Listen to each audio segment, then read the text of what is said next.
Pas, je vous laisserai tout le temps. Qui a la parole? Vous prenez? C'est moi qui donne la parole. Il a fait 43 ans au pouvoir, il a fait quoi? Il faudrait que l'UNDP envoie ici des panélistes disciplinés.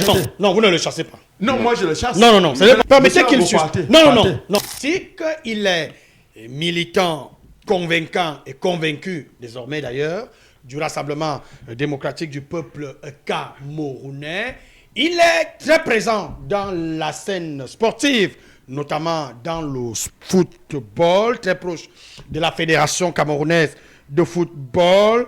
Il est également le président de la Serbie. Entendez par là le cercle de soutien à son excellence Paul Biya, qui a d'ailleurs tenu, j'allais oublier qu'il est désormais personnel de l'université de Yaoundé 1er, Yaoundé Anguaykele. La Serbie qui a retenu mardi 9 septembre dernier une rencontre d'ailleurs où on soutenait Paul Biya sur haute instruction du ministre d'État Jacques Famendongo, qui a d'ailleurs reçu en audience la Serbie à travers l'inspecteur général des services de ce ministère, qui est le ministère de l'enseignement supérieur. Sam Severango, bonjour et bienvenue sur ce plateau de débats politiques contradictoires long courrier. Merci à vous, monsieur Angel Benfomon. Juste de petites précisions. Le cercle de soutien à son excellence Paul Biya existe bel et bien depuis plusieurs mois aujourd'hui, bénéficiant d'une légalisation officielle. Et c'est à ce titre que nous avons souhaité dérouler notre programme face à la presse nationale et internationale. Est-ce qu'on peut revenir sur certains éléments de cette rencontre? Oui, d'abord, je voudrais ici exprimer toute ma joie et ma satisfaction. Parce que c'était un grand moment et je ne m'attendais pas à une telle mobilisation de l'ensemble des grands médias et de la presse qui a vraiment réussi à nous faire cet honneur-là en venant écouter ce que nous avions à délivrer comme message, effectivement. Donc, votre groupe de presse était là, comme la plupart, pour prendre la bonne information. Capital FM a été bien représenté, bien traité, ainsi que les autres médias du groupe Saint-Christophe. Tout à fait. Donc, vraiment, pour nous, c'était beaucoup de satisfaction, parce que c'était une grande première de voir que nous avions des choses à partager avec le monde. Et là aussi, on en profite pour remercier les autorités, le sous-préfet de l'arrondissement de Yaoundé 4, donc M. Elvis Akondi, qui nous a facilité cette opération avec l'ensemble des forces de sécurité, police, gendarmerie. Et donc, qui plutôt sont venus encadrer et accompagner, assurer la sécurité. Encadrer, et non disperser. Et encadrer, effectivement. Mais vous savez que, généralement, quand on envoie le commissaire spécial et ses équipes, ils sont là pour les renseigner. Pour le renseignement prévisionnel. Les notes et les transmettre à qui de droit au plus haut niveau. Donc, très bien. Voilà. Donc, c'est ça. C'était juste pour indiquer, au-delà du choix que nous avions apporté pour le candidat, qui est notre préféré, il était davantage question d'indiquer que le Cameroun doit rester debout. Parce que le Serbie est là davantage pour protéger l'institution, l'héritage Cameroun, qui ne doit pas être dispersé. Nous apportons le discours d'une solidarité nationale, peu importe les enjeux. On est là pour nous ériger contre ceux qui ont des discours chaotiques, qui tendent à promettre l'apocalypse à ce joli pays, parce que nous, on a eu la chance de faire un peu le tour d'autres pays dans le monde, et nous sommes en capacité d'indiquer encore que le Cameroun est une belle chose sur le continent africain qui ne devrait en aucune façon être galvaudé. Peu importe les ambitions et de quelques vendeurs d'illusions et autres sur la place, nous n'allons pas les laisser prospérer. Donc c'est pour ça que nous avons été créés. Voilà. Vous êtes donc président de Serbie depuis combien de temps et pour quel mandat? Oui, non. Le mandat, c'est une organisation de type citoyenne d'abord, stricto sensu. Donc, le Serbie va exister même au-delà de Paul Biya, vous comprenez? Parce qu'en réalité, on a voulu choisir sa figure juste pour incarner les institutions. Autour des dernières décennies, c'est quand même l'homme qui aura réussi à finalement à stabiliser ce pays. Donc, moi, j'en suis le président aujourd'hui, peut-être je ne le serai plus demain. Et on a une belle équipe d'ailleurs, parce qu'on est représentatif. Et c'est ce qui nous a été rappelé lors de l'audience qui a plutôt été, qui nous a été accordée au lendemain de la conférence de presse. Parce que, et notre conférence de presse, je corrige ce que vous avez dit, ce n'était pas une préconisation du professeur Jacques Famendongo. C'était une initiative propre à nous-mêmes, tous les membres. Nous-mêmes membres, on a d'ailleurs cotisé. Alors, d'où est sorti Jacques Famendongo? Non, c'était au lendemain. Par la suite, c'est nous qui avions demandé à être reçus par le ministre d'État Jacques Famendongo dans le cadre de la pré-campagne qui va commencer. Pour dire que nous sommes disponibles pour accompagner les équipes. Mais est-ce qu'il était la bonne personne, étant donné que lui n'est que secrétaire général, secrétaire à la national à la communication du parti. Il y a le secrétaire général du comité central qui parle au nom du parti. Il y a le secrétaire général, je vous réponds. le ministre d'État, secrétaire général à la présidence, qui reçoit d'ailleurs ceux-là qui veulent accompagner, soutenir le président. Oui, en réalité, dire que ce n'est pas la bonne personne. Non, vous savez, non, Jacques Famendongo, il est du bureau politique. Il fait partie vraiment de ceux qui sont au cœur du système. Mais en réalité, toutes les autres personnalités que vous évoquez, non, on pourra aller vers celle-ci. Mais nous faisons... Alors, moi, je fais déjà partie des équipes de campagne, nommées par le secrétaire général du comité central. Très bien. Donc, comme chargé de mission au Sud. Le ministre Jacques Famendongo, c'est parce que pour le compte du RDPC. Très bien. Il a été réceptif à notre demande, mais nous avons désigné comme ça, c'est une information que je vous apporte, quelques personnalités ressources dont nous pensons qu'elles méritent d'être citées par nous pour leur accompagnement, pour leur action autour du chef de l'État. Il y a par exemple le maire Alphonse Didier Bikoula. Le maire de Languina. Voilà, Bikoula Bekono de Languina. Le maire de Languina. Par ailleurs, président du bureau de section RDPC, Mofou Afamba, Sud-Est. Tout à fait. Il fait partie de ceux qu'on a choisi de nommer comme personnalité ressource. Il y a le maire Jacques Yoki Onana. Il y a le maire Augustin Kamba également. On a le ministre Yébé ici. Et le professeur Jacques Famendongo aussi fait partie de ces personnalités-là. Donc nous pensons qu'elles mériteraient tout autant que le DCC adjoint Oswald de Baboké d'être cité pour ce qu'ils font autour de Paul Biya en tant qu'institution, en tant que chef de l'État qui doit être protégé en réalité. Donc nous sommes prêts pour aller à cette campagne-là, donner de notre voix au-delà des équipes du parti. Parce que nous ne sommes pas un parti politique. Mais nous, dès aujourd'hui, on est capable de procéder à des mobilisations sur le terrain, à un ensemble d'actions. Vous avez une capacité forte de mobilisation. Nous avons l'ingénierie. C'est le bon mot qu'il faut utiliser. Ça veut dire que parce que au sein du Serbie, l'ingénierie politique. Tout à fait. Au sein du Serbie, on retrouve toutes les composantes sociologiques. L'une de nos vice-présidentes, Madame Zounou Lucienne, c'est la 3e adjointe à la mairie de Yaoundé 6, effectivement, ressortissante des Grassfield. Tout à fait. Moi, je suis ressortissant de l'Anvila. Le trésorier général est ressortissant toujours des Grassfield. Monsieur Paul Ngongo. Parce qu'il ne faut pas penser que c'est une affaire de ressortissants. Par ailleurs, du Sud et du Centre. Voilà. Donc, on a des gens du Nord-Ouest et du Sud-Ouest dans le bureau national. Alors, est-ce que cet appel, ce soutien, est-ce que vous êtes sûr que le candidat Paul Biya adhère et accepte?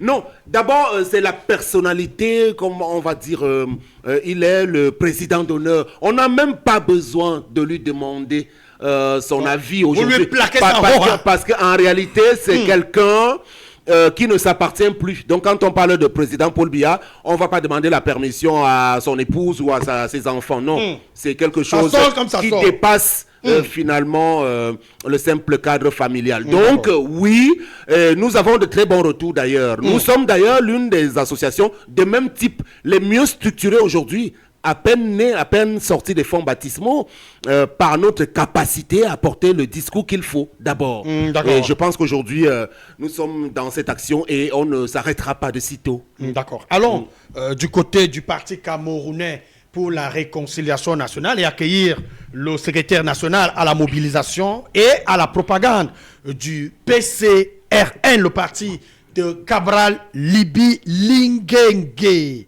Non, le PCRN est doublement représenté à cette émission alors. Alors, c'est vrai que le casting ne nous a pas permis d'identifier deux PCRN. Le PCRN est représenté ici. C'est moi qui donne la parole. C'est moi qui donne la parole. Lui dit déjà. Non, vous allez dire ça. Vous allez dire ça quand vous aurez la parole. Vous allez dire ça quand vous aurez la parole. Pour l'instant, le PCRN est représenté ici par Francis Bidima, secrétaire national à la mobilisation et à la propagande. Bonjour et bienvenue sur ce plateau de débat politique contradictoire Long Courrier. Merci Angèle Benfomo, merci à tous les militants, militantes et sympathisants du PCRN, Parti Camerounais pour la Réconciliation Nationale, qui est bien évidemment le parti de l'honorable Cabral Libye, qui donc est à la tête de ce parti et que nous saluons du côté de l'Hexagone, puisque nous y sommes allés pour rencontrer les Camerounais qui sont également de ce côté, parce qu'ils se posaient déjà la question de savoir pourquoi tout se passe du côté du pays. Est-ce qu'ils ne sont pas des Camerounais tout simplement parce qu'ils ont pris l'avion?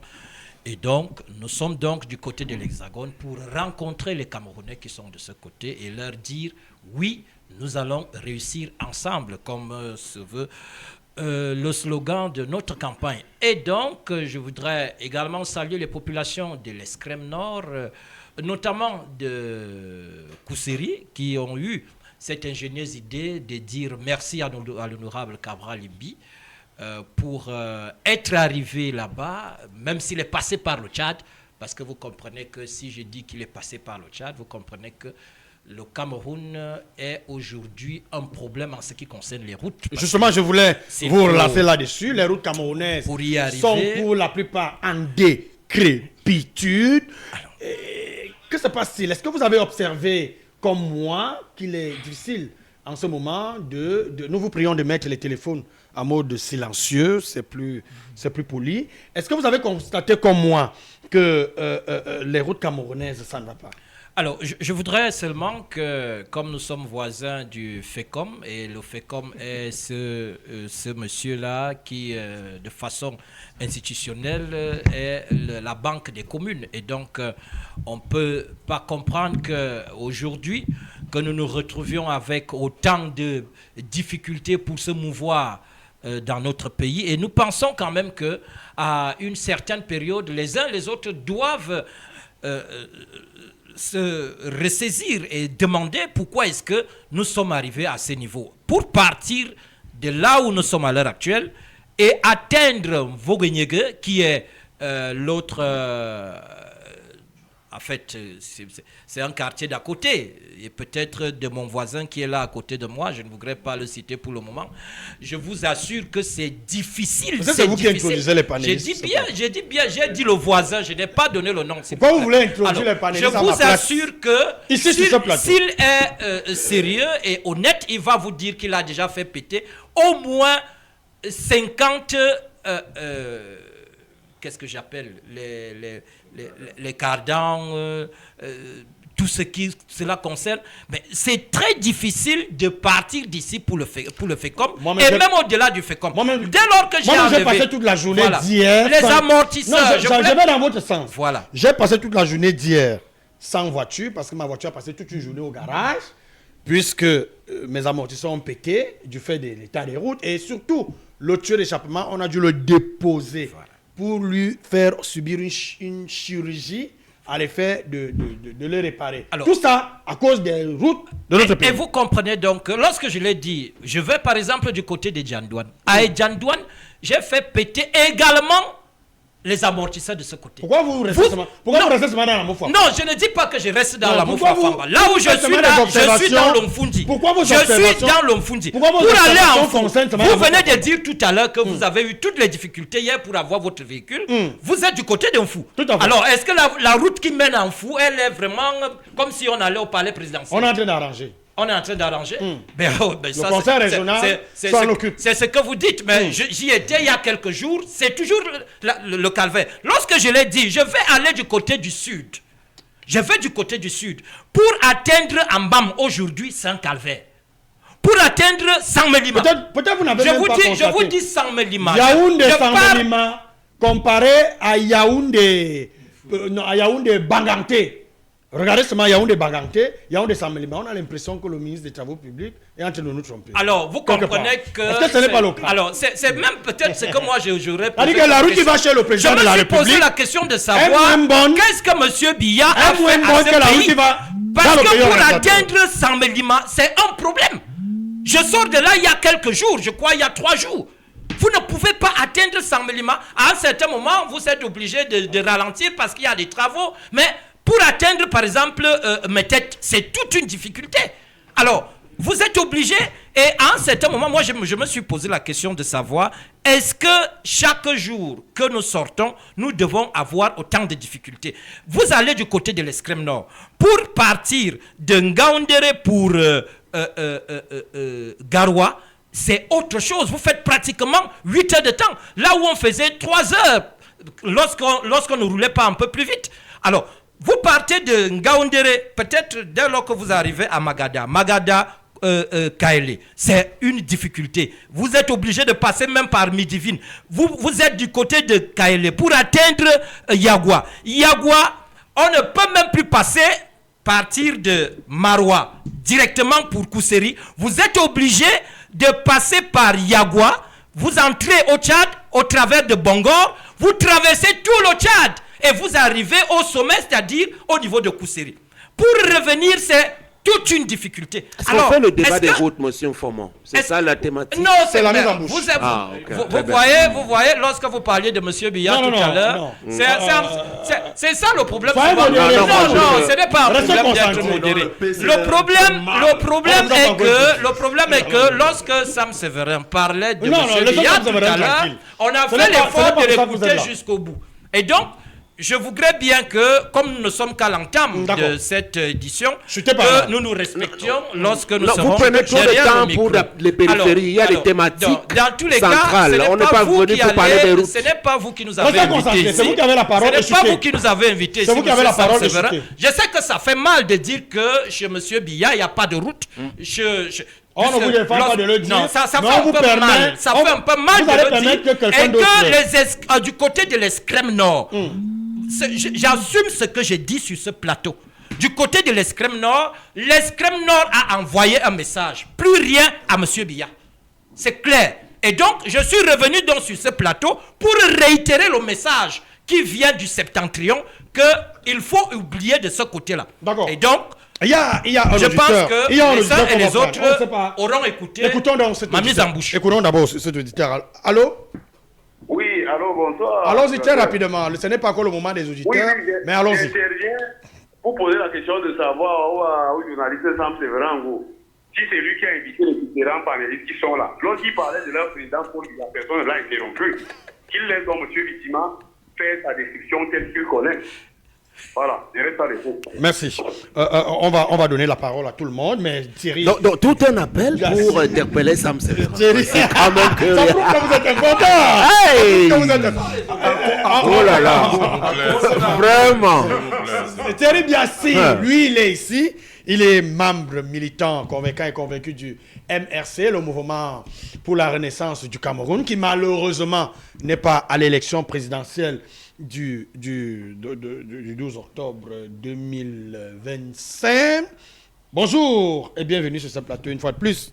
Bonjour Angélbert Fomo, disons bon après-midi à tout le panel, la technique qui vous accompagne et les milliers d'auditeurs qui nous font le plaisir de nous écouter. Chaque fois, vous criez également vous servez des frappes chirurgicales sur l'état d'enclavement très avancé des routes. Vous avez changé de voiture plus d'une fois, heureusement pour vous, vous en avez assez. Et vous décriez ce phénomène des routes encore ici et maintenant. Bon, disons, je ne décris pas le phénomène des routes un peu comme ça a été présenté par mon ami Bidima, même s'il a parfaitement raison. Et je me réjouis parce qu'il connaît très bien le Cameroun. Il a cité toutes les zones dans l'extrême nord. Il faut dire quand même que c'est ma zone. C'est ma zone d'accueil parce que c'est là-bas que j'ai fait tout mon secondaire à Kaélé. Donc, je l'ai écouté parler de Magada, Midivine et tout. J'étais impressionné. Donc, c'est comment? Ado vous la foufoude là? Ado nana foufoude? Est-ce que anana foufoude?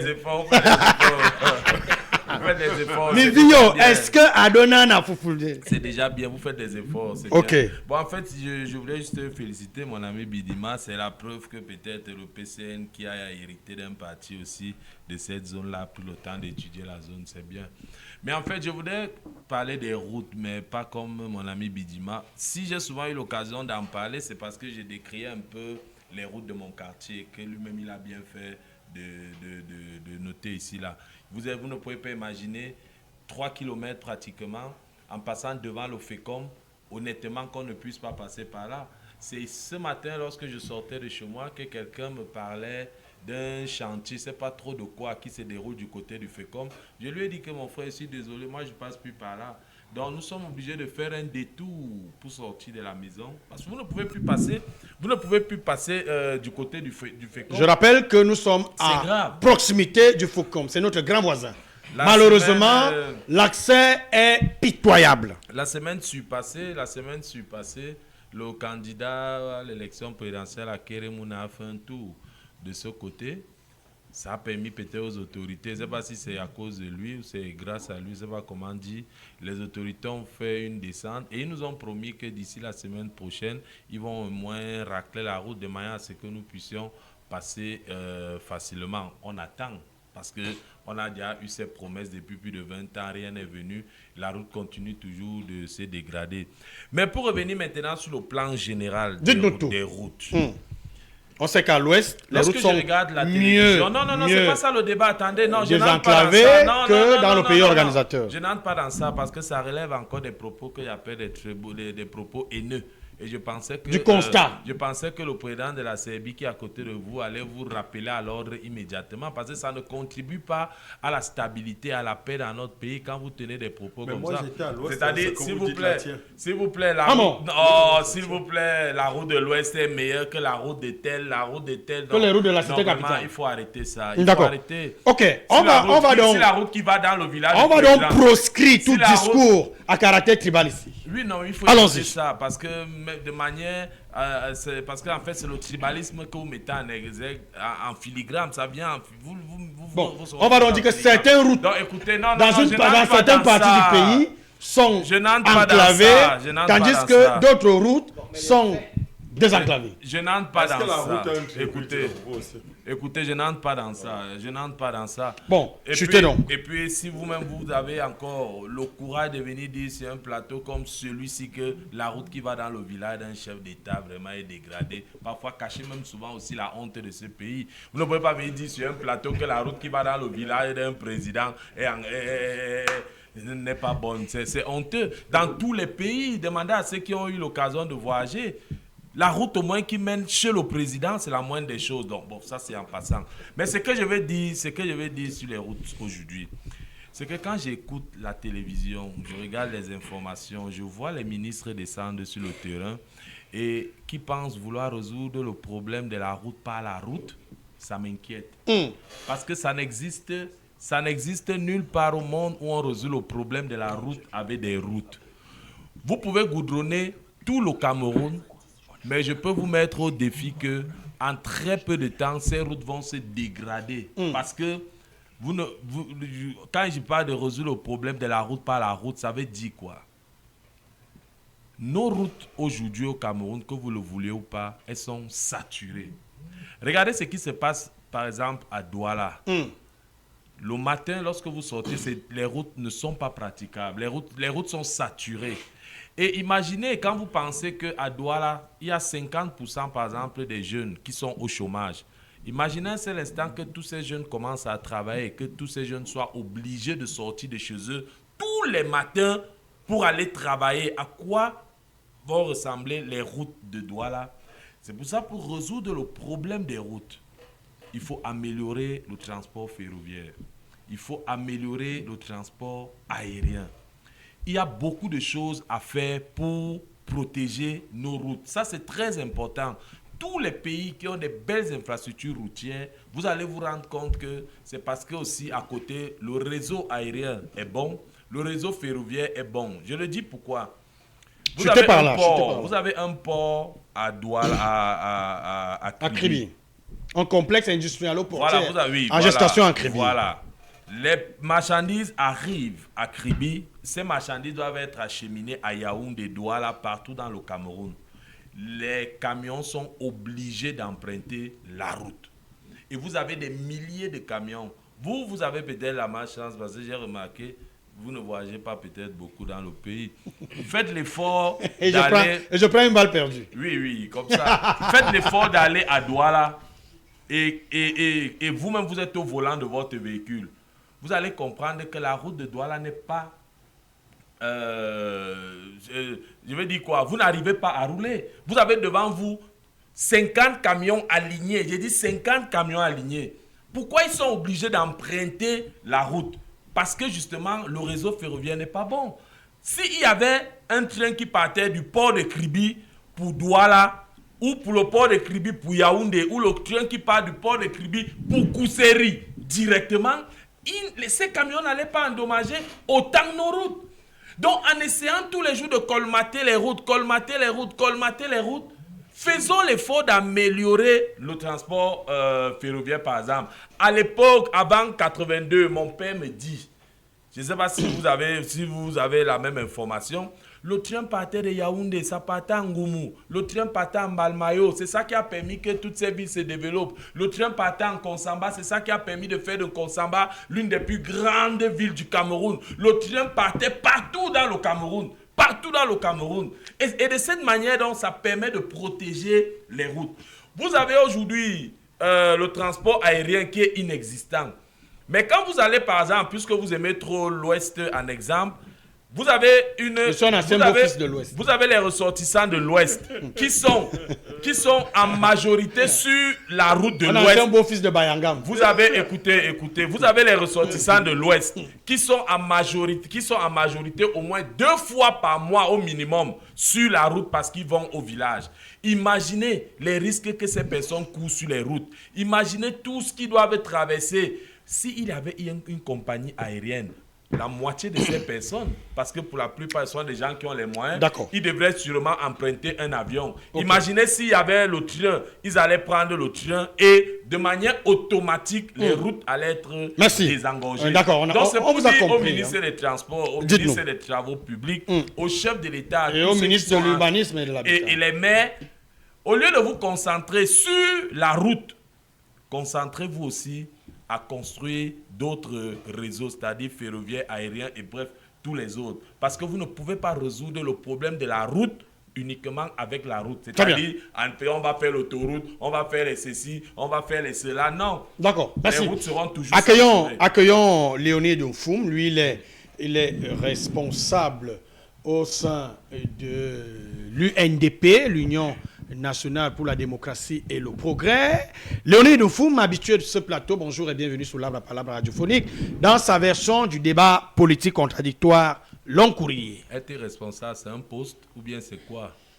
Ça ne vous regarde pas. Fonction. Vous êtes du MRC. D'ailleurs, vous n'êtes pas à l'élection présidentielle. On doit savoir qui est qui ici. Parce qu'après, les gens viennent dans une... Laissez les partis politiques en liste. On dit il est responsable de l'UNDP. Tu es militant, point. Laissez les partis politiques en liste s'exprimer. Monsieur de la société civile.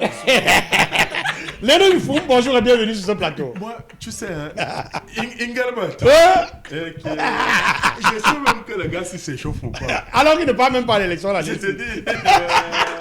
Il ne parle ni à l'élection présidentielle, ni à l'élection régionale. Moi, je ne suis même pas ami avec lui, tu sais. Dis-nous. Non, je ne suis pas ami avec lui. Pourquoi? Parce que... Alors qu'on sait que vous avez tenté une approche d'alliance du côté, côté de l'Ouest. Il sait même d'abord ça. Hein? Il sait que Kamto et Bello Bouba... déjeunent ensemble chaque matin. Il le sait même.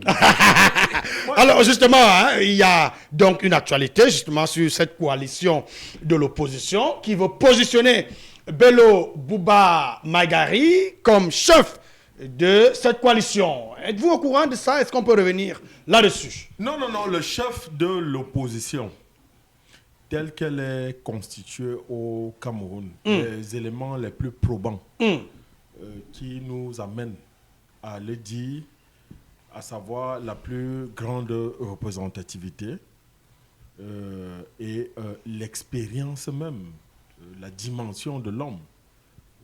Non, Bello Bouba est le chef de l'opposition. Non, mais... C'est le leader de l'opposition au Cameroun. Dites-vous. Angelbert, toi, tu veux nommer qui? Non, attends, est-ce qu'il a eu combien à la dernière présidentielle? Qui? Bello Bouba. La dernière présidentielle à laquelle Bello Bouba a assisté, c'est-à-dire en 92... Oui, a participé. Il a eu pratiquement 19, à peu près 20%. Hein. Et en 2018, pourquoi... Qu'est-ce que tu veux dire? À quoi Bello Bouba joue? Pourquoi il n'est jamais à l'élection présidentielle, mais veut se positionner comme leader de l'opposition? Non, mais je vous dis bien qu'il a été candidat à la présidentielle de 92 et il a eu pratiquement 20%. Entre-temps, 3 ans. Ouais. et entre-temps, 33 ans après, il revient. Entre-temps, on a vu les Maurice Kamto monter, les Cabral Libi monter, mais Bello Bouba croit toujours être le leader de l'opposition. Donc, qu'est-ce que tu veux dire? Que Biassi conteste l'autorité de son patron? Laissez sur ce- Biassi tranquille. Mais- C'est un entretien avec moi. Oui. Laissez Biassi tranquille. Biassi sais n'est même même pas pas allé. défendre. Biassi n'est même pas à l'élection présidentielle. On parle de l'élection présidentielle. Vous êtes à l'élection présidentielle. Alors, dites-nous, quels sont les éléments qui vous permettent de dire que Bello Bouba est le leader de l'opposition? Je vous parle de manière probante. Dites-nous. Bello Bouba, à l'heure actuelle, est en train de fédérer l'opposition camerounaise autour de lui pour constituer la coalition de l'opposition et qui va battre Paul Biya. Ah bon? Oui, Ok, qui va d'accord. battre Paul Biya. Et dans cette coalition, les figures de proue, et je ne fais pas mystère de cette information. Non, donnez-nous l'exclusivité ici. Puisqu'elle est publique, hein, il a rencontré le professeur Maurice Kamto hier, et ça ne date pas d'hier qu'ils se voient. Vous Ah vous bon? réjouissez, non, vous vous réjouissez. Angelbert. Pourquoi vous coupez Léonide? Angelbert, vous savez que j'ai un agenda. Chacun. Non, vous avez le temps, c'est votre temps de parole. Allons-y. Voilà. Donc, Bello Bouba a assisté à la convention du MRC et le MRC aussi a été convié à la convention de l'UNDP à laquelle le professeur Maurice Kamto a pris la parole. Donc, Pour dire quoi? non, ce n'est pas une amitié qui date d'aujourd'hui. C'est pas une amitié qui date d'aujourd'hui. Monsieur Foum, je vous arrache la parole. Vous me Non, le non, permettez non, non, parce que je suis en train de partir. Monsieur encore. Je pars, je vous laisserai tout le temps. C'est vrai que c'est le temps de parole de Non, Léonide. Monsieur Ango Non, je Chaque- vous à chacun laisserai son- le temps. Monsieur À chacun Ango, son temps de partez. parole. Permettez Monsieur qu'il Ango, suive. partez.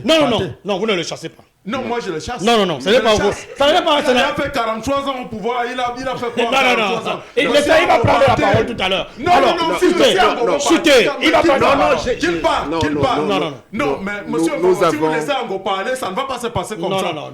Comment? Vous, chutez, il parle. Comment? Chutez, il parle.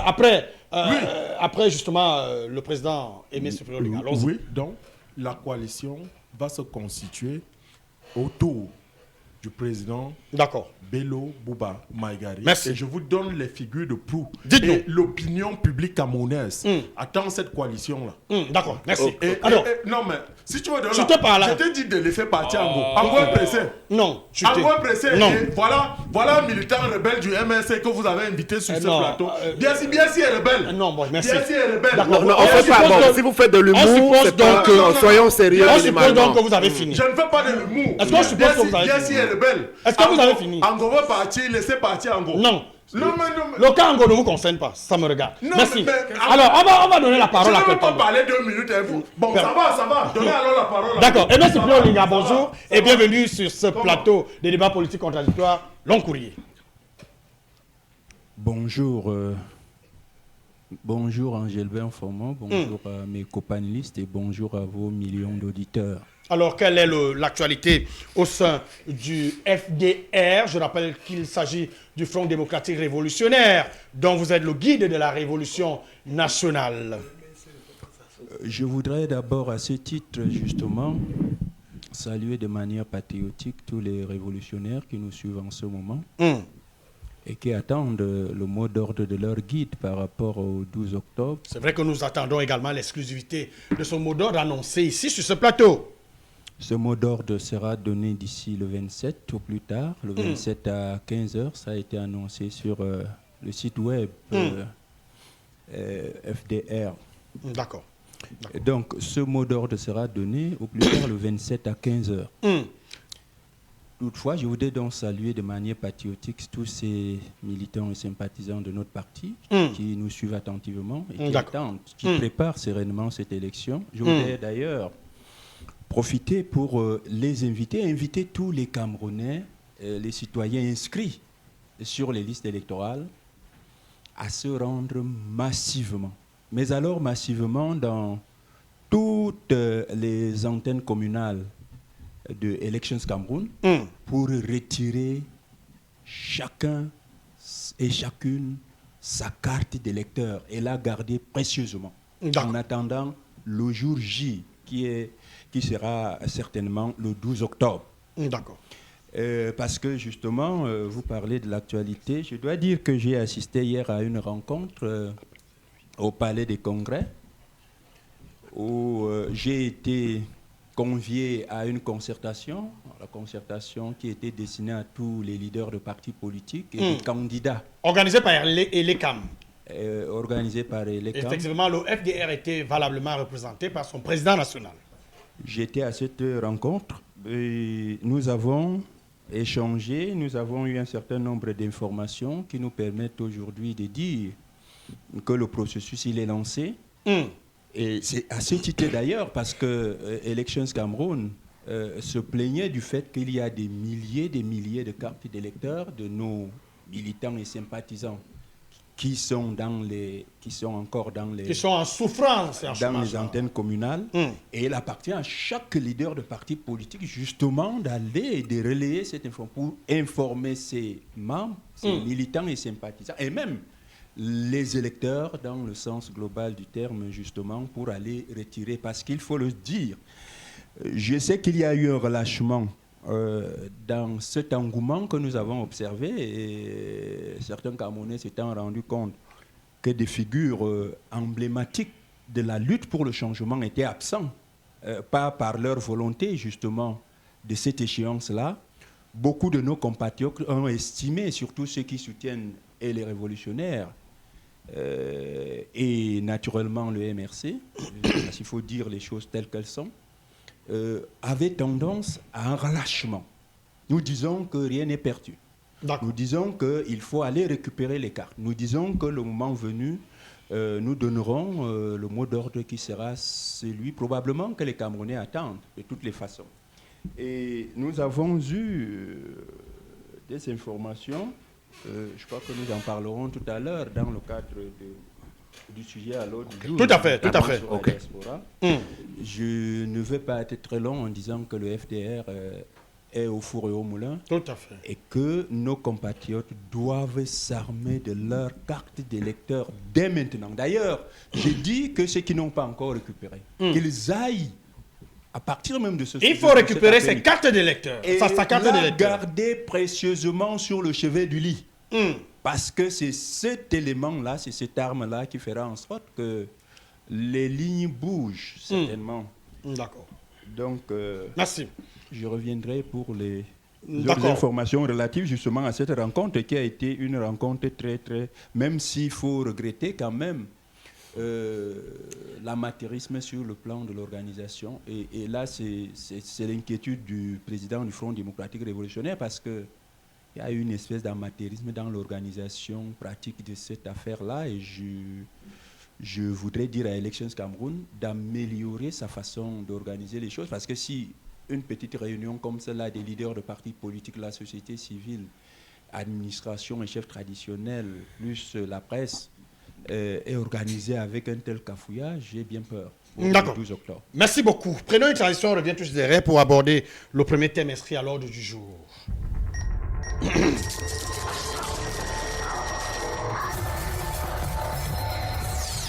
L'activateur bombarde. Ces événements se déroulent entre 13h et 15h. L'activateur bombarde. Bombarde.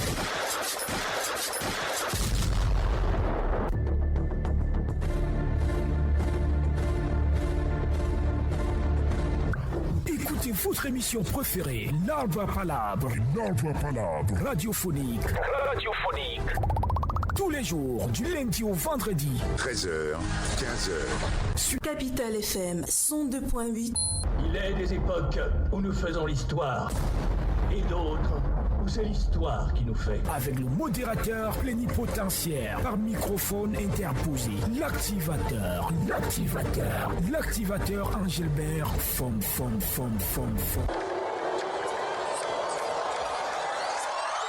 L'arbre à palabre avec le modérateur plénipotentiaire par microphone interposé. L'activateur Angilbert Fom. L'activateur est donc descendu sur le terrain à la rencontre des maires, des anciens maires et leurs adjoints de la cuvée 2013-2020, en réalité, ces maires demandent déjà à être payés. Certains sont morts, certains sont très souffrants, certains ne s'en sortent plus parce que la politique a tout pris. Quand vous voyez les maires là, quelqu'un a son argent, il peut faire la politique. Dès qu'il sort de là, il n'a plus rien. La politique est budgétivore. L'activateur bombarde, bombarde, bombarde. L'homme des frappes chirurgicales.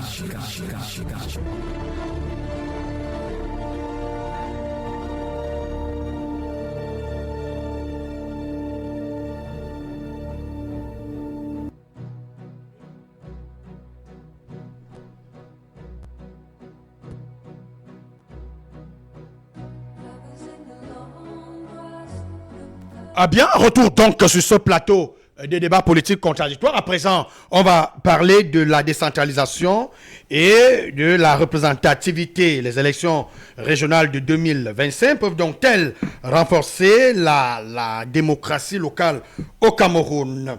D'entrée en matière, on va essayer de revenir sur le sens de la décentralisation avec vous, Sam Séverin Ango. 29 ans après la Constitution de 1996, les conseils régionaux sont encore en construction. Selon vous, la décentralisation camerounaise est-elle une réalité ou une vue de l'esprit? Est-ce qu'il s'agit d'une promesse inachevée? Qu'est-ce qui bloque concrètement sa pleine effectivité? Il s'agit d'une volonté politique ou alors les moyens financiers ou alors il manque un cadre juridique? Bon, sur cette question, je vais répondre en très peu de mots. D'abord, juste comme un simple citoyen, donc c'est pas comme quelqu'un qui représente les équipes au pouvoir. Je dois reconnaître avec une réelle objectivité ici qu'on a encore beaucoup de chemin à faire. Il y a eu beaucoup d'efforts au plan de la mise en place de celle-ci, cette décentralisation de la part du chef de l'État, progressivement, sur les institutions que nous on défend. Donc c'est bien, mais sur le premier bilan qui peut être fait de la mise en place des conseils régionaux, il reste beaucoup à faire. Il va falloir redéfinir tout ça.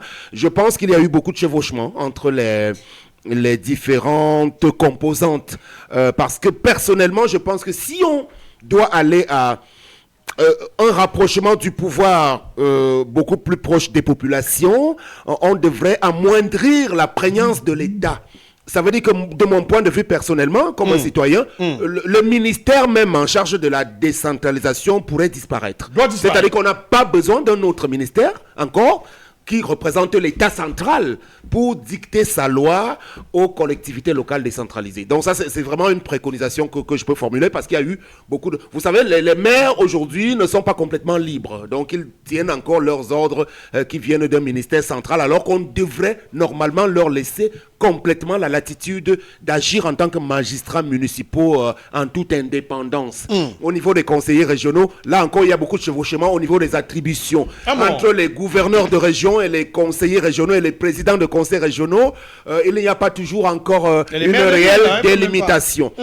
Mieux, je pense que le code général de la décentralisation, lui, il est clair. Mais quand vous écoutez les conseillers régionaux, ils indiquent que les choses ne sont pas implémentées comme cela est indiqué dans ce code général. Donc là, il va falloir aller dépoussiérer pour qu'on aboutisse à une décentralisation vraiment, je vais me répéter, aboutie. Maintenant, je vais présenter mes excuses à vos auditeurs parce que j'ai un rendez-vous important au Palais des Congrès où est hébergée une importante institution là-bas où on m'attend dans moins de 30 minutes. Tout à fait. Je suis désolé, mais avant que de partir, en présentant mes excuses également aux panélistes, je veux dire 2 ou 3 choses sur quelques-unes des choses qui ont été dites. Sur la problématique des routes, je reviens d'une tournée européenne, même dans des pays qui appartiennent au G20 des plus grandes industrialisations. J'étais en Italie.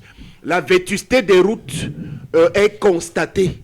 Et j'ai bien fait la remarque pour dire, voici un pays développé il se trouve que quand ça a déjà pris trop d'années, il faut revenir changer les choses. C'est ce qui se passe au Cameroun en ce moment. Le bitume a pris beaucoup de temps, ça a beaucoup duré, donc on prend le temps de remplacer tout ça. On ne devrait pas, dans des élans de populisme, nous entraîner dans un catastrophisme de la parole pour dire que on veut changer les choses, les routes, ça ne marche pas. Non, moi je viens de traverser également le quartier Bastos, où il y a de très belles choses.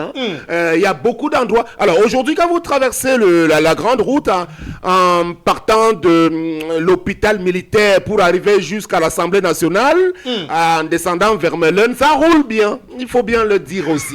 Bon, maintenant, il y a des travaux de réaménagement confortatif également sur les routes. Mais on a un grand retard. Reconnaissons-le comparé à d'autres nations, comme la Côte d'Ivoire. Il va falloir que le kilomètre de route soit facturé à des proportions normales. Qu'il y ait un peu moins de corruption dans l'attribution des marchés en rapport aux routes. C'est des choses qui peuvent être rattrapées. Mais ce qui a été bien fait, si on dit aujourd'hui qu'entre Yaoundé et Banganté, ça roule jusqu'en Bouddha, c'est bien.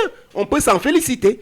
C'est toujours à l'actif du renouveau de Paul Biya. Voilà, donc c'est ce que je voulais rappeler. Et maintenant, à l'intention de M. Mvoum, j'ai le sentiment qu'il est Mvoum, il est membre de l'UNDP, mais il n'est pas très bien renseigné sur le positionnement effectif de son leader, Bello Bouba Maïgari. Bello Bouba Maïgari est davantage proche de Paul Biya que de Maurice Kamto. Ne vous contentez pas de ce qui se passe ces derniers temps. Vous allez être surpris au dernier moment. Idem pour le cas du PCRN. Quand j'écoute le propos du représentant officiel du PCRN, son discours est assez... Non, je vous crée.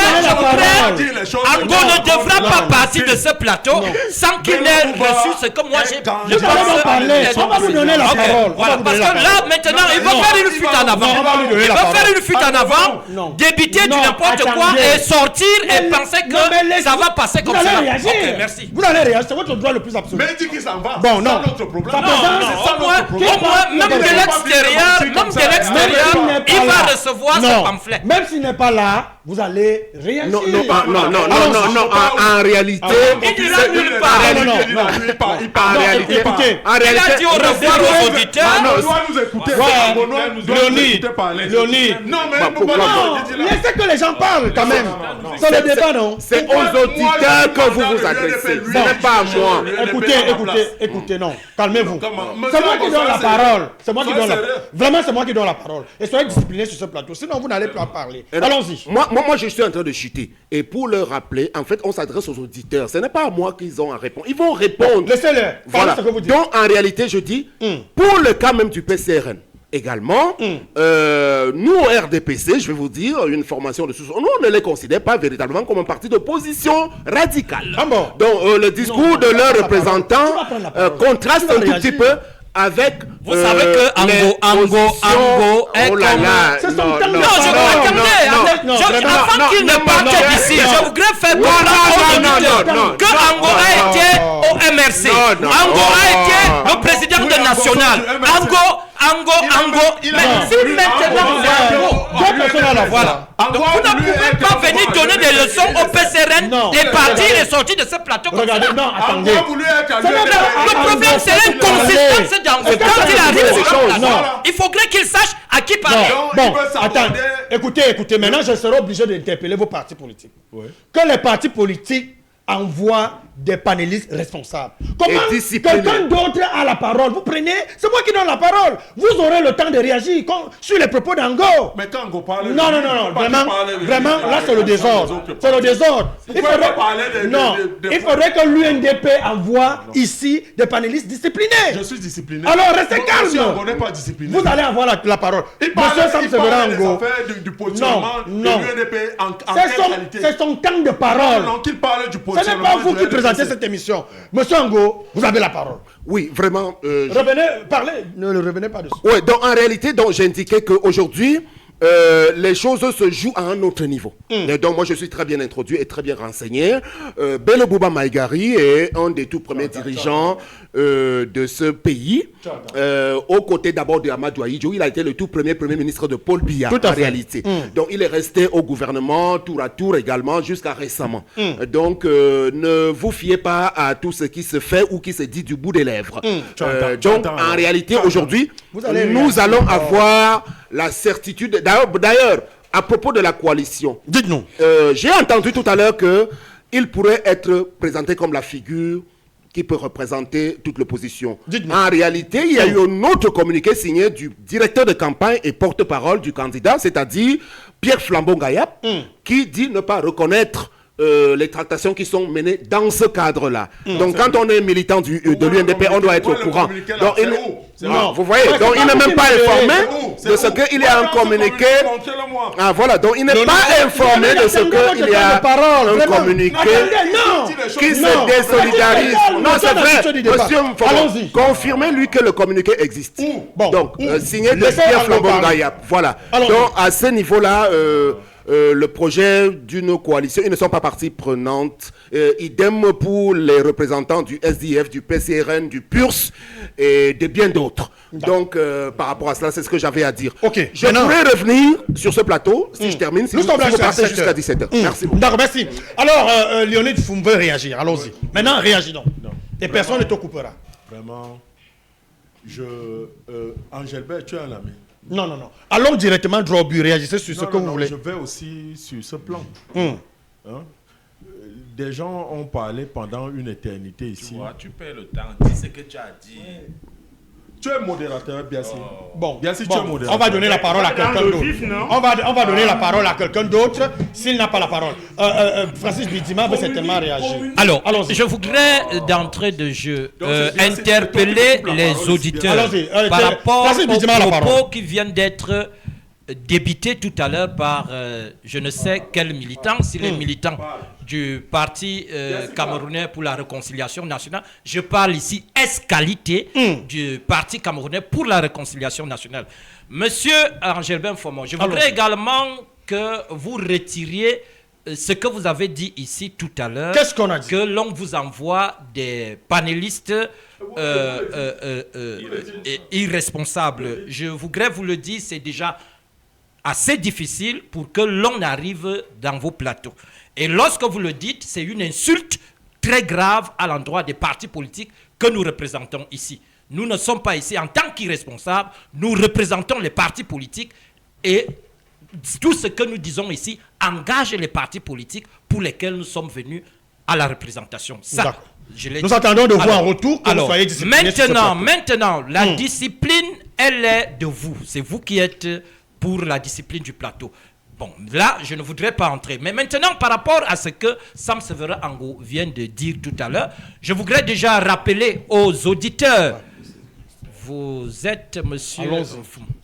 Alors, je voudrais rappeler aux auditeurs que monsieur Sam Severa Ango est parti du plateau. Il est parti du plateau. Laissez Sam Severa, réagissez juste. S'il vous plaît, Angelbert, vous n'êtes pas le directeur de conscience. Oui, laissez-moi. Non, qu'est-ce qui se passe? Réagissez à ce propos, mais laissez-le. Non, mais je suis en train de le dire. C'est lui qui l'a dit. Vous ne pouvez pas me demander de ne pas prononcer son nom ici. Temps de parole. Non, j'ai ce temps de parole. Laissez-moi donc aller. Vous n'allez pas faire qu'au même moment où vous me donnez le temps de parole, vous êtes de temps en temps en train de allez donc droit, raisonner directement. Je le dis donc aux auditeurs. Nous avons, au sein du PCRN, nous avons demandé à ce que nous soyons ensemble pour la coalition. Nous demandons la coalition de tous les vœux. Et cette coalition, d'ailleurs, nous ne sommes que des petits poussets, comme les uns les autres peuvent le signaler. Nous avons pensé que nous avons des aînés en la matière, c'est-à-dire l'UNDP est là, le FSNC est là, je parle également d'Akeremouna de l'autre côté avec le parti Univers, qui sont nos aînés. Nous avons pensé que nous qui sommes les petits poussets tels que les uns les autres précisent, nous pensons que ces aînés peuvent déjà s'asseoir et qu'ils, une fois assis, nous n'allons faire que la suite, c'est-à-dire venir auprès d'eux et voir ensemble ce que nous pouvons mettre ensemble pour la coalition. Et nous pensons quoi? Pour ce qui est de la coalition, il faudrait bien que les non seulement qu'il y ait une coalition au niveau de la surveillance des votes. Nous pensons que la coalition au niveau de la surveillance des votes, elle est importante, parce que si jusqu'à ce jour, on parle de 33 000 bureaux de vote, ça veut dire qu'il faut véritablement de la matière en ce qui concerne les représentants dans les bureaux de vote. Alors, en dehors de cela, nous avons également pensé que nous devons nous asseoir autour d'un projet commun.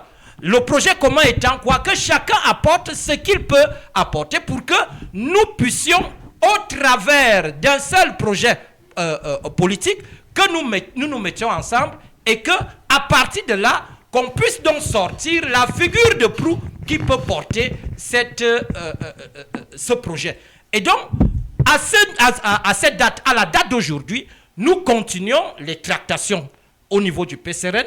Nous continuons, mais nous travaillons d'arrache-pied pour que nous n'allons pas attendre. D'ailleurs, la coalition, ce n'est pas ce n'est pas une panacée. Nous ne pouvons donc pas attendre que tant qu'il n'y a pas de coalition, on ne travaille pas. C'est pour cela que vous voyez donc. D'ailleurs, aujourd'hui, au moment où je vous parle là, il y a des installations du côté d'un fou. Après un Kilzok. Donc, il y a des installations là-bas. Il y a des camarades qui d'ailleurs, demain, j'annonce de façon exclusive ici, nous avons une réunion au niveau du département de la Mofouya-Famba avec nos frères des autres départements, les départements seuls, c'est-à-dire la Mofouya-Kono, l'Oignon et So. Nous devons nous asseoir demain et nous parlons également de tout ce qui revient par rapport aux élections régionales. Donc, demain, nous nous retrouvons donc du côté de Monti pour cette réunion. Nous travaillons chaque jour. Les camarades qui sont à travers le pays, chaque jour, vous voyez qu'il y a une activité du PCRN. Et voilà pourquoi je dis, restons concentrés, ne nous laissons pas... Il y a... Dans un parti, il y a ceux qui parlent. Oui, effectivement. Dans un parti, il y a ceux qui parlent de ceux qui sont pour les tractations, parce que nous sommes organisés, mais tous ceux qui ne sont pas dans le sillage des tractations, ils sont sur le terrain pour vendre notre projet politique. D'accord. Et M. Cyprien Olinga, revenons donc sur l'élection des conseillers régionaux. Ces élections sont donc organisées au suffrage universel indirect. Les conseillers municipaux et les chefs traditionnels votent, mais pas les citoyens directement. Est-ce qu'il s'agit là d'un déficit démocratique? Que craindrait-on à passer à l'élection directe des conseillers régionaux par les populations? Je crois que les Camerounais sont très intelligents. Je crois qu'à travers votre questionnement, ils voient en filigrane la réponse. Dites-nous tout, dites-nous. Je dois dire pour ma part que nous sommes au Cameroun depuis un peu plus de 43 ans dans une espèce dans un système qui se caractérise par un déficit criard de démocratie. Malheureusement. Dites-vous bien que si nous étions un pays qui veut vraiment, si nous avions à la tête de notre État un régime qui voulait implémenter la démocratie, les élections régionales, si vous voulez, n'allaient pas se faire par un scrutin indirect. Ça, c'est la première chose. La deuxième chose, ces élections ne se passeraient pas sur la base d'un collège électoral prorogé, tout au moins pour un minimum de légitimité. On aurait dû attendre que le peuple souverain choisisse les conseillers municipaux qui allaient à leur tour donc maintenant choisir les conseillers régionaux. Mais vous savez que nous avons affaire en ce moment à un système qui ne sait pas, qui s'interroge sur son avenir, justement. Après octobre. Et qui est en train de vouloir se mettre à l'abri, n'est-ce pas, de l'ascension populaire, en ce qui concerne également les conseils régionaux. Ça, c'est la palissade. le pouvoir, en reportant les municipales et législatives en 2026, savait qu'en les organisant en 2025, comme c'était prévu, la représentativité au niveau des communes et même de l'Assemblée nationale n'allait pas lui être favorable. C'est pour cette raison qu'ils ont renvoyé. Et de ce point de vue, ils veulent également utiliser ce collège électoral-là qui leur est favorable en ce moment pour contrôler les différentes régions, presque la quasi-totalité des régions, peut-être en dehors d'une, qui leur échappe en ce moment, celle de la Damawa. Donc, pour continuer à contrôler toutes ces régions avec un collège électoral qui n'est plus suffisamment représentatif de la volonté populaire. Et donc, pour moi, c'est un déni de démocratie. C'est une fuite en avant d'un système qui n'a parlé que de démocratie du bout des lèvres et qui, au quotidien, pose des actes qui ne confortent pas ceux qui pensent que nous sommes en démocratie. Je crois qu'il faut être clair là-dessus. Le pouvoir s'est arrangé à contrôler toutes les régions avec un collège électoral qui lui est favorable, voté en 2020, mais qui devrait déjà être remplacé depuis février ou mars de cette année. Et ça, c'est aussi une forme de tricherie. D'ailleurs, on peut même comparer cela au FDR, nous disons même, bien que cela soit légal, mais nous disons que c'est un coup d'État, légal, et même, on peut même dire constitutionnel, dans la mesure où les dispositions constitutionnelles très pertinentes qui encadrent les mandats sont bien fixées dans notre Constitution. Et que c'est connu de tous, la prorogation n'est qu'une exception. Et lorsque vous galvaudez les dispositions constitutionnelles pour aller du côté de la loi, essayer de... Vous savez, il y a quelque chose, je suis minimalement juriste aussi, j'ai appris un peu de droit, et puis j'ai beaucoup de gens que je consulte qui sont des hommes de droit. Lorsque vous avez... vous savez ce que c'est que la hiérarchie des normes juridiques et qui place la Constitution au-dessus des lois organiques. Vous pouvez donc imaginer qu'en réalité, si une disposition de la loi est contraire à la Constitution, on vous dit que c'est la disposition constitutionnelle qui l'emporte sur la disposition légale. Tout à fait. Donc, c'est la loi qui s'arrime à la Constitution, ce n'est pas la Constitution qui s'arrime à la loi. Et de ce point de vue-là, moi je dis, c'est une tricherie qui sera... corriger si les lignes bougent en octobre prochain. Ok, Thierry Biassi, avec vous on parle de la représentativité et la légitimité. La loi prévoit une représentation des composantes sociologiques, y compris des chefferies traditionnelles. Cela garantit-il une meilleure inclusion ou fige-t-on plutôt des équilibres artificiels? Pensez-vous que les jeunes et les femmes ont réellement leur place dans les conseillers régionaux au Cameroun? Si vous me posez la question de cette manière, en réalité, vous êtes en train de me dire d'être complice d'une imposture, parce que je ne voudrais même pas entrer dans les détails des élections régionales, parce que ça ne m'intéresse pas. Sinon, vous restez... parce que vous ne prenez pas part. Non, je veux dire non, sinon vous restez uniquement dans les questions de droit et tout le reste. Pourtant, nous sommes dans un... je veux dire quoi? Ici, il s'agit d'une question politique. Oui, il faut qu'on reste sur le volet politique, en fait, des élections régionales. Parce que ça aussi, c'est très important. Et vous voyez, l'une des choses, justement, qui me conforte à demeurer militant du MSC, c'est simplement parce que j'ai réussi à comprendre le professeur Maurice Kamto. Et j'ai compris que c'est un monsieur qui est très avant-gardiste. C'est quelqu'un qui a une longueur d'avance sur beaucoup de personnes en matière de politique. C'est pour ça que moi je rigole quand n'importe qui vient critiquer le professeur Maurice Kamto. Mais sauf qu'ils sont souvent de mauvaise foi parce qu'il a toujours eu raison. Jusqu'à aujourd'hui, pour ceux qui observent bien la ligne politique du professeur Maurice Kamto, il a toujours eu raison. Et le professeur Maurice Kamto a toujours dit, faisons la politique autrement. C'est-à-dire que le gars, il est sorti des sentiers battus. Cette manière de faire la politique qui était devenue conventionnelle, où tout le monde pense que c'est comme ça qu'on va faire la politique. Non, c'est un super stratège en matière de politique. Et je crois que ça se démontre encore. C'est pour ça que la question des élections régionales, ça n'a rien à voir avec une élection régionale.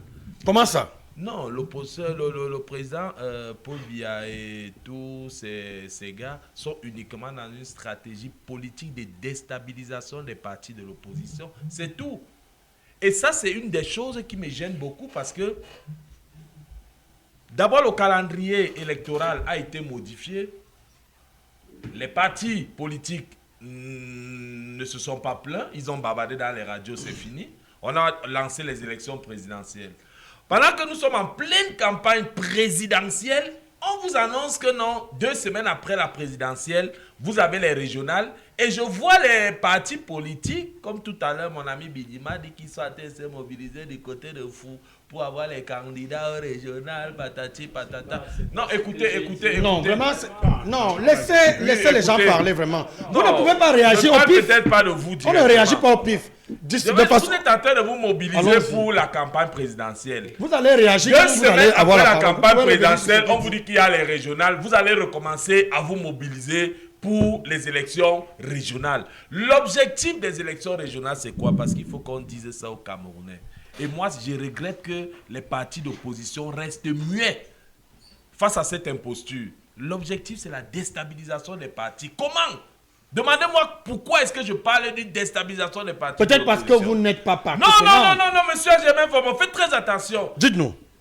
La plupart des partis politiques, lorsque on arrive au municipal, au législatif ou au régional, se divisent toujours.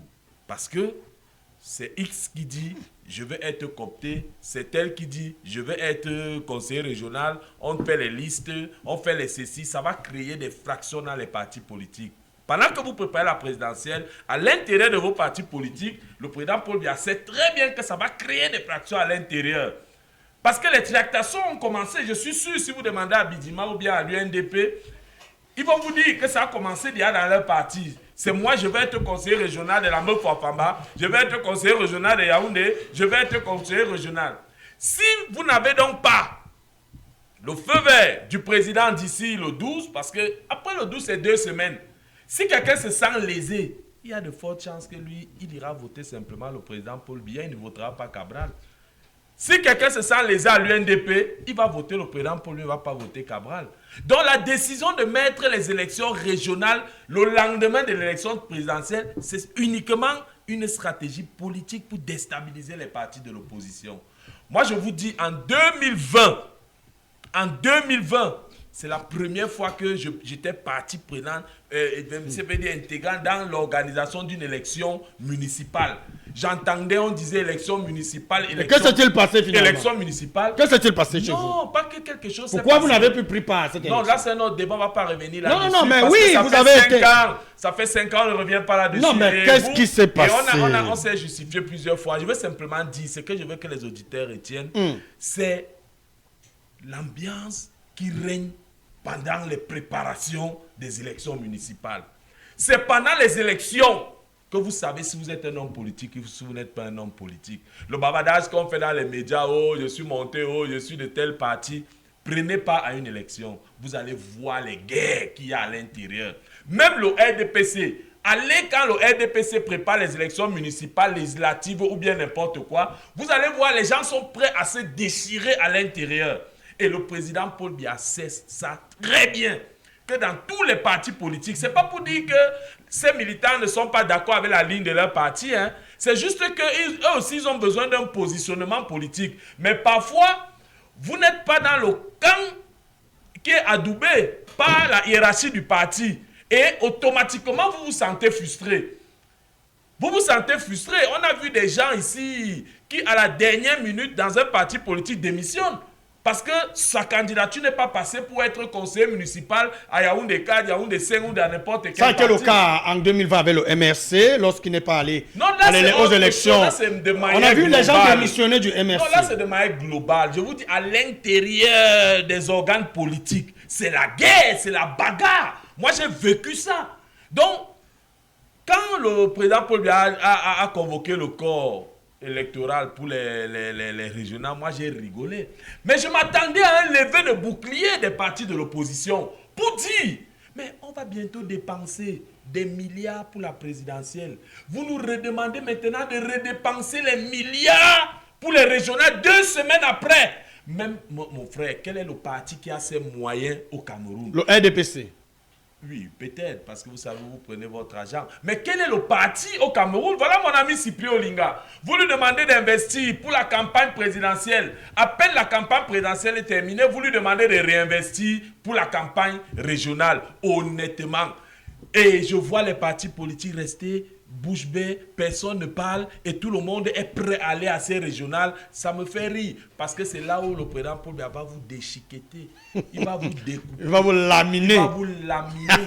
J'ai dit, parce qu'en réalité, il vous aura fragilisé financièrement, il vous aura fragilisé politiquement et il vous aura fragilisé psychologiquement, même moralement, mentalement, vous serez et même physiquement parce que voici que les candidats sont sur le terrain. J'ai remarqué, pendant qu'ils sont sur le terrain, les autres sont en train de faire les dossiers. Libye, j'ai compté depuis 2 semaines. Il ne s'est pas passé un jour sans que Cabral Libye soit sur le terrain. À peine il aura fini le 12 octobre. Il engage maintenant. On lui dit régional. Donc même physiquement. Et donc il dit le régional, on lui dit législative et municipale. Même le PCN, l'UNDP, ils n'auront jamais les moyens pour couvrir toutes ces campagnes. Donc vous voyez donc que... Puisqu'après décembre là, c'est les législatives et municipales. Vous voyez donc que c'est une 2 élections. C'est pas normal. Moi j'aurais aimé que justement, il y a même une coalition autour de l'annulation même des régionales. C'est-à-dire que... Ça n'a même pas de sens. Ça n'a même pas de sens. Excusez-moi. Je dois dire, et c'est ce que j'essayais de dire en quelques mots. Hein. D'abord, on peut garder ces conseils-là, même pendant 100 ans. Parce qu'en réalité... Mais là, on ne sera plus dans le cadre légal. Qu'est-ce que il y a la légalité au Cameroun. Mais c'est ce que je suis en train de dire que vous prenez pour la légalité au Congo. Oui, j'ai dit donc que pour nous, je pense, et on n'a pas encore pris de décision, mais je dois dire que si on veut être honnête, il faut dire aux Camerounais ce qu'il faut. S'ils veulent que notre pays change et redécolle, et ça j'interpelle mes amis de l'opposition, il faut donner la possibilité à notre peuple de choisir un nouveau système.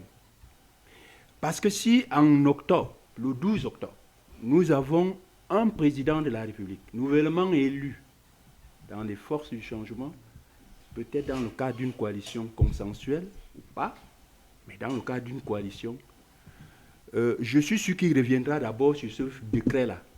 Il n'y aura pas de régional 2 semaines après. Et on va voir comment on doit redéfinir, on doit mettre en place un calendrier électoral, un système électoral oui, qui sauf que président Cyprien Olinga. Alors vous chutez par là, je chute par là. Oui, je chute par là, sauf que justement, ce qu'il dit trouve des limites. Pourquoi? Parce que c'est pas le 12 octobre qu'on désigne le président.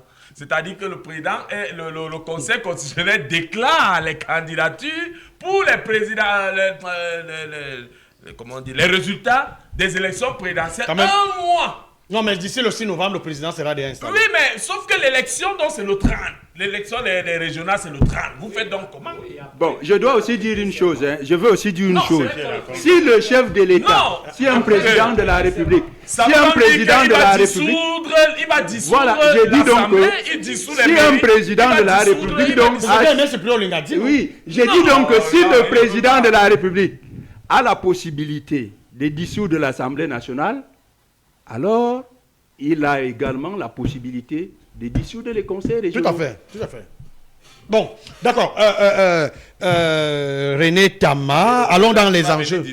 Allons dans pris pas au régional. D'accord. Son parti aura pris pas au régional. S'il vous plaît. Nous ne sommes même pas concernés. Moi, nous n'allons pas dans des aventures. Nous n'avons pas. Nous aurions. C'est pour ça que nous avons une démarche méthodique. Vous ne m'avez jamais rien refusé. Je suis en train de vous dire que si vous, je prends un cas, excuse-moi Bidima, je prends un cas. Cabral est candidat aux élections présidentielles. Non, Cabral est candidat aux élections présidentielles. Il accepte d'aller au régional et il implique son parti. Après les élections régionales du 30, le 6, je ne sais pas quand, novembre, il est proclamé président. C'est lui qui a engagé son parti. Vous lui demandez maintenant, une fois qu'il sera président, d'annuler l'élection des régionales. Je suis en train de vous dire. Bon, c'est pas... Peut-être qu'on se comprend pas. C'est pas un ping-pong, hein. Non, c'est pas un ping-pong. Chuter par là et puis on va passer la parole à quelqu'un d'autre. J'ai dit ceci parce que j'ai l'impression qu'on va dans tous les sens là. Non, nous sommes dans une démarche. Nous sommes dans une démarche.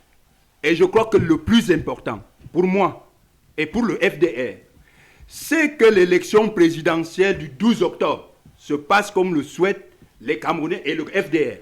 Et si ça se passe comme ça, le reste est réglé. D'accord. C'est ce que j'ai dit. Très bien. Allons chez quelqu'un d'autre, René Tama. Tama, avec vous, hein, on va aborder les enjeux politiques dans le contexte où la présidentielle de 2025 approche. Ces élections régionales ne risquent-elles pas être instrumentalisées comme une répétition générale pour les grands partis? Est-ce une opportunité pour l'opposition de se repositionner ou alors, au contraire, un avantage certain pour le parti au pouvoir, le RDPC? Dites-nous.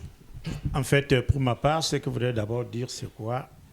Je suis d'abord contre les frères panélistes ou copanélistes qui sont là, qui voient la chose d'une autre façon.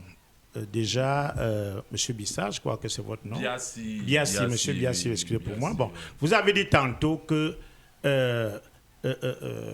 Maurice Kamto, bon, je prononce le nom, moi je n'aime pas trop ce nom, j'aurais pu dire le MRC, que vous êtes tellement stratège. Moi, quand je parle, peu importe l'obédience politique, j'essaie de faire une analyse objective. On ne peut pas selon moi, bien sûr, je dis bien. Non, ne le relancez pas, c'est moi qui relance. Lorsque vous parlez de stratège, et vous dites que on prend les gens de court, le calendrier électoral n'a jamais été triché par le président Biya depuis qu'il est au pouvoir. Tout le monde s'attend à une élection à une certaine date. C'est vous-même dans l'opposition qui dites, attendez, la élection n'a pas eu lieu en octobre. Hein? Il parle de quoi? Mais je suis en train de vous dire qu'on n'a rien triché. Quand vous n'êtes pas prêt, dites que vous n'êtes pas prêt, que cela vous surprenne. Non, vous n'avez pas la parole. Le mandat des maires, c'est combien d'années? Il n'y a pas de mandat. Écoutez bien. Il y a le pouvoir. Écoutez bien. Le chef de l'État a quand même des pouvoirs. Oui. Moi, j'ai été en Amérique pendant 6 ans, 3 mois, 13 jours. Est-ce que le mandat des maires, c'est 6 ans? Pourquoi vous n'avez pas grondé sur les toits? Nous disons, attends, je vous redonne la parole. Je vous redonne, attendez, je recadre. Vous ne parlez pas à quelqu'un sur ce plateau. Vous parlez aux auditeurs. Évitez de croire que c'est un échange entre vous. Bon, non. En fait, donc je vous donne la parole pour que vous édifiez les auditeurs à travers les questions que je vous pose. Et les autres panélistes, même si un panéliste dit quoi sur vous, attendez votre temps de parole.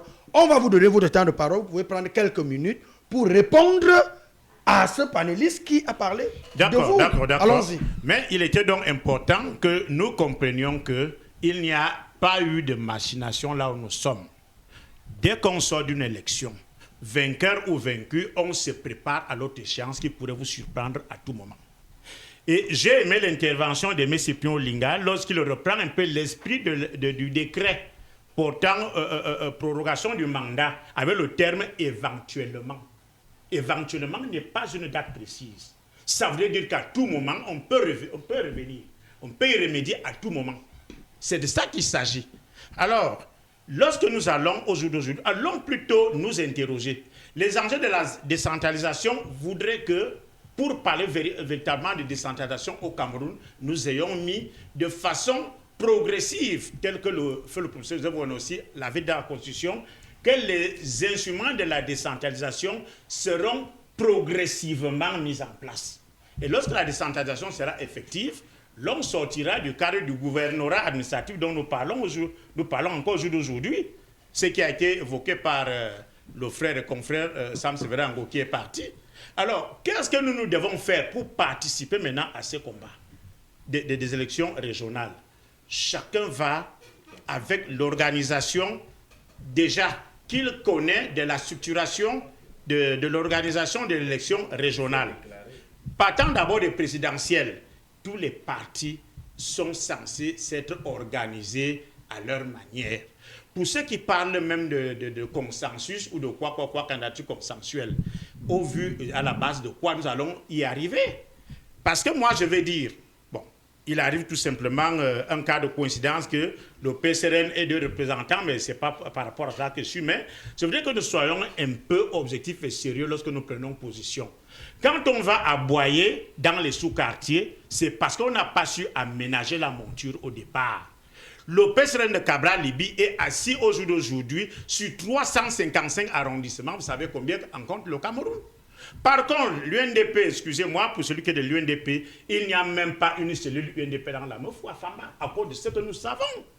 Et l'UNDP a beaucoup perdu la région du centre à cause de ces malfaçons de venir tuer les listes locales. Je ne veux pas venir là-dessus.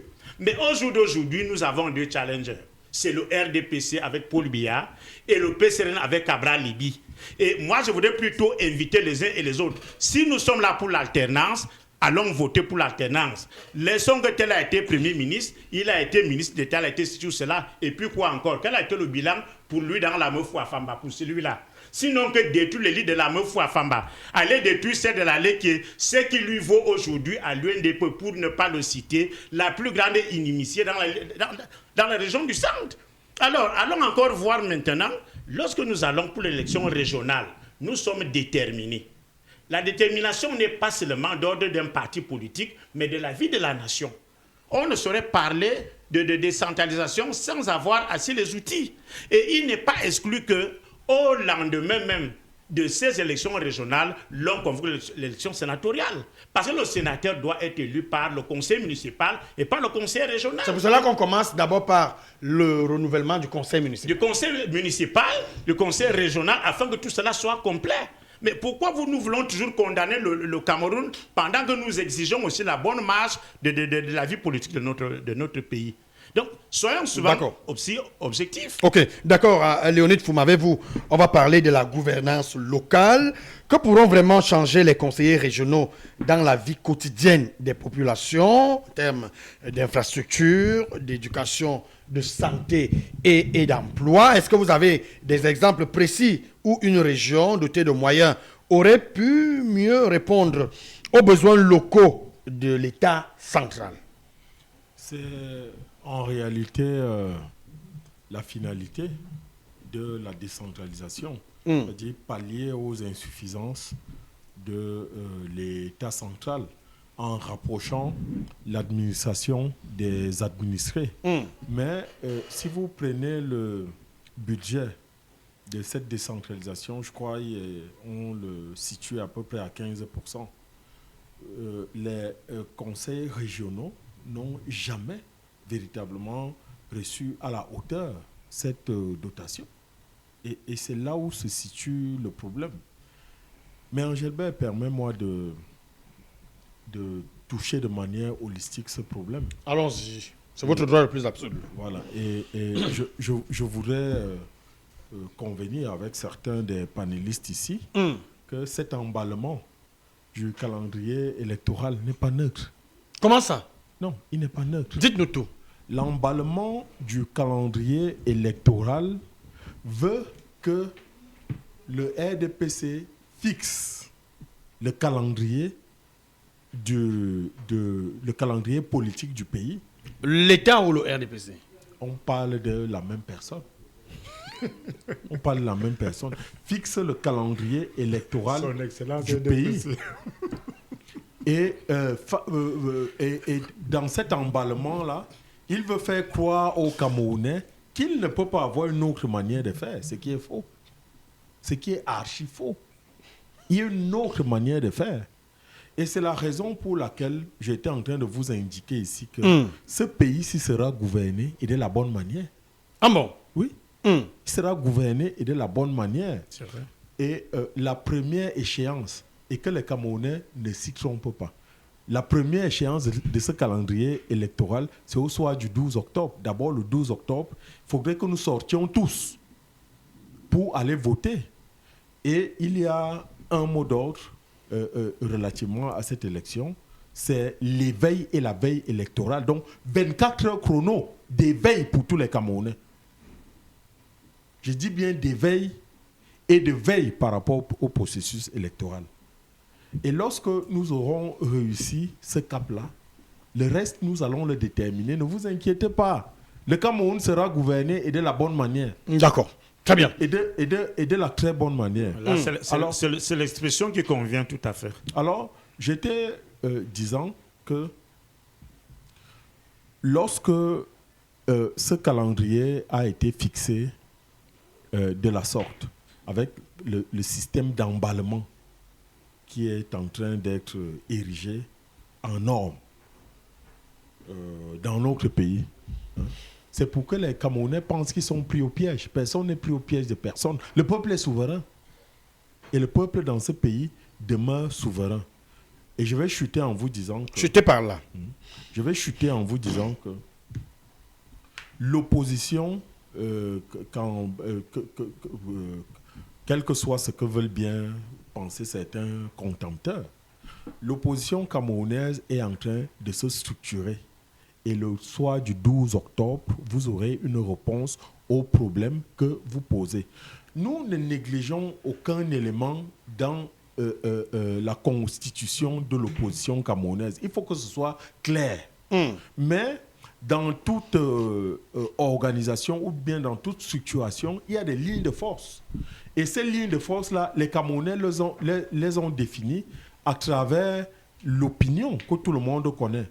Moi, je loue l'opiniâtreté du président Olinga, que je connais depuis plus de 10 ans, et qui est un fils de ce pays, et qui aime ce pays. Je le dis pourquoi? Parce que on se connaît dans les médias, Angèle Benformant. Tout à fait. Le travail que nous faisons, recteur de la République, de venir à ces débats tous les vendredis ou bien toutes les, je sais pas, peut-être tous les 2 jours, est un véritable sacrifice et un sacerdoce. Moi, je connais le président Olinga, il ne s'est jamais dérobé relativement à cette mission-là. Éduquer les Camerounais, essayer de fixer un cap par rapport à la vie de la nation. Donc, j'ai beaucoup de respect pour le président Olinga, et comme pour d'autres leaders. Mais je suis simplement en train de dire que lorsque l'on définit une action, il y a des lignes de force.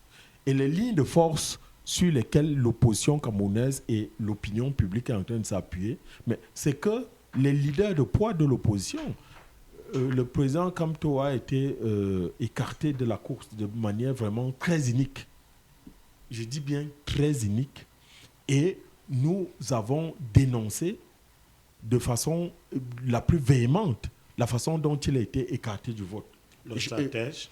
Et je continue à le dénoncer. Mais vous le faites comme si c'était un amusement. Mais ce n'est pas un amusement. Ce monsieur est venu en politique pas parce qu'il voulait jouer. Pas parce qu'il voulait jouer. Bien jouer. Donc, je loue l'opiniâtreté des gens comme les Bibou Nissa. Bibou Nissa se brossait les dents devant sa maison. Quand on est venu là, après on est allé jeter en prison. Ça fait bientôt 7 ans, il ne sait pas comment sa femme et ses enfants vivent. Il faut être humain, un temps soit peu. D'autres Camerounais se sont juste réunis. Ils ont dit qu'ils allaient au Conseil constitutionnel constater la façon dont le Conseil constitutionnel gère le contentieux préélectoral. On les a appelés, on est allé jeter en prison. Et vous, ça vous amuse? Ça vous amuse? Non, vous n'avez pas la parole. Laissez la personne qui a la parole. Vous aurez votre temps de parole. Allons-y. Je suis le stratège. Non, attendez, vraiment. Ce n'est pas vous qui parlez. Laissez-le parler. Donc, je suis en train de dire que l'opposition est en train de se structurer autour de ces lignes de force. D'accord. Et tu t'es par là. Mais je suis en train de chuter. Et les lignes de force de l'opposition aujourd'hui, c'est lesquelles?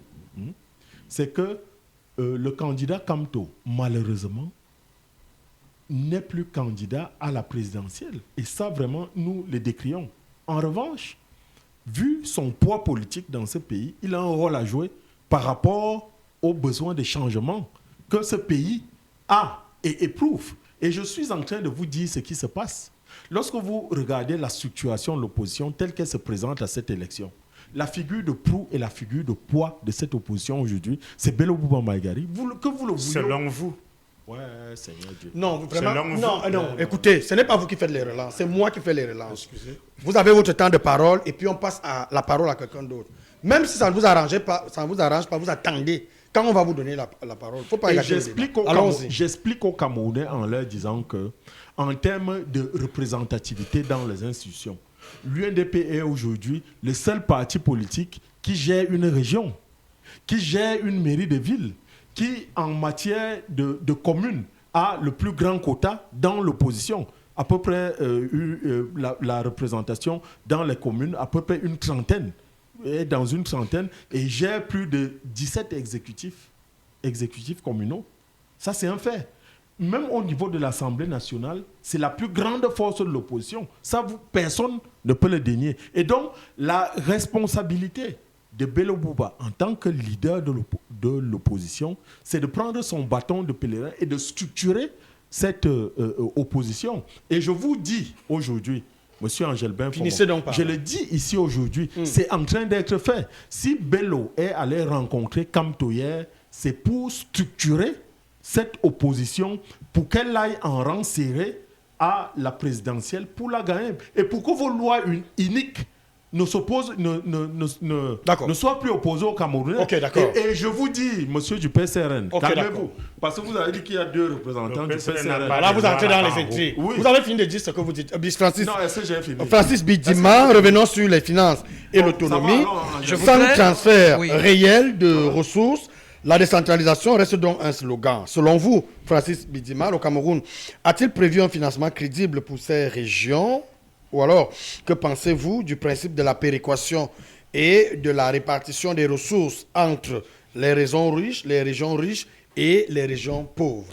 C'est pour cela que lorsque nous disons que nous devons tous aller aux élections, tous les Camerounais, nous le disons chaque jour qu'il faut aller retirer les cartes parce que c'est la carte d'électeur qui va mettre fin à toute cette imposture. Pourquoi? Parce que lorsque vous avez votre carte, prenez tout simplement une seule journée, allez-y, vous décidez que dans ma vie, dans les prochains 5 ans, je donne ma vie ce jour uniquement à l'élection. Vous votez, vous vous asseyez et vous attendez le dépouillement. Une fois que vous l'avez fait, personne ne viendra dérober les voix qui ont été les vôtres dans le bureau de vote. Ceci pourquoi? Pour résoudre donc cet épineux problème qui, depuis des années, on a parlé de 15% à renvoyer au niveau des communes. Qu'est-ce que les 15%, ça va arriver à quelle période? Ça va arriver à quelle période? Et c'est pour ça que nous disons, une fois au pouvoir, nous prenons la charge de mettre à chaque commune 2 milliards de francs par an. Chaque commune. Et ceci va résoudre les problèmes que nous avons au quotidien. Nous venons de déployer la question des routes tout à l'heure.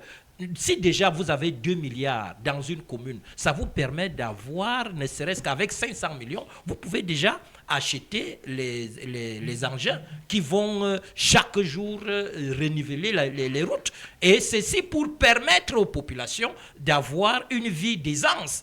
Parce que nous travaillons quotidiennement pour les populations. En dehors de cela, lorsque j'interpelle également les partis dits d'opposition, de revenir à ce que nous appelons la coalition, c'est pour mettre fin à ce régime qui nous a assez aspiré.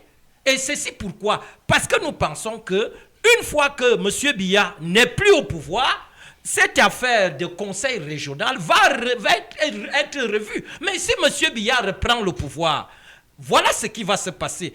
Il saura qu'il s'est déjà mis à l'écart. Alors tout ce qui va arriver arrive, ce n'est plus son problème. Et donc, il y aura une razzia en termes de communes qui ne seront plus du parti au pouvoir. Parce que, vous savez, aujourd'hui, on peut déjà crier, on crie un peu partout que voilà, le conseil régional, c'est les mêmes conseillers municipaux qui reviennent élire les mêmes conseillers régionaux qu'ils ont élus il y a de cela 5 ans. Alors, ça ne tient plus. Tout simplement pourquoi? Parce que le mandat des conseillers municipaux a été prorogé. Et une fois que le mandat a été prorogé, c'est donc de bon ton que les mêmes conseillers municipaux viennent élire les conseillers régionaux. Mais nous avons une date. Et c'est cette date-là qui doit sonner le glas de tout ce que nous avons comme difficulté dans notre pays. C'est-à-dire que le 12 octobre prochain, que M. Biya ne soit plus à la tête de ce pays. Et une fois que nous l'avons fait, vous comprenez que tous ces problèmes seront résolus. Et donc, je crois qu'il y a même quelque chose que je voudrais un peu pousser la réflexion un peu plus loin. Si d'aventure, et ça, il faudrait déjà que les citoyens soient à même de comprendre ce qui peut arriver. C'est-à-dire, cette décentralisation dont on parle aujourd'hui, si d'aventure, M. Biya se rend compte qu'il a déjà pris le pouvoir et que les conseillers régionaux qu'il est en train de positionner et qui seront majoritairement, au cas où cela se fait, qui seront majoritairement du RDPC, alors, ce qui va se passer, c'est quoi? C'est que dès lors que les élections locales, c'est-à-dire les élections municipales, se trouvent avec des partis d'opposition en majorité, ils seront obligés de bloquer encore comme à l'époque où on avait les maires des villes qui sont déjà aujourd'hui, mais où on avait les délégués du gouvernement. C'est ça qui risque de revenir parce que tout ce que nous décrions aujourd'hui, on va renvoyer donc ça aux conseillers régionaux pour véritablement travailler. Or, ils ne seront pas de la faction politique de ceux qui sont au pouvoir en ce qui concerne les mairies. Donc, à l'opposition, mettons-nous ensemble et allons-y mettre fin au régime de 43 ans qui nous a assez spoliés. D'accord. On va prendre une transition. On revient donc tout juste derrière pour le dernier thème inscrit à l'ordre du jour. Mais avant, il y a donc un adolescent de 15 ans qui, répondant au nom de Pwokam Jean Junior, et qui est porté disparu. Il est autiste et a quitté son domicile à Mimboman, Fongoudron, LG, c'était vendredi dernier, sans être rentré. Au moment de sa disparition, il portait donc un haut demi-manche noir, un pantalon foncé avec un dessin et des babouches. Toute personne disposant d'informations est donc priée d'appeler au numéro suivant. Il s'agit du 650 04 60 31, du 697 63 92 73, ou même de passer ici à Capital FM, au petit marché Mimboman, au dernier niveau de l'immeuble abritant la pharmacie au Machia.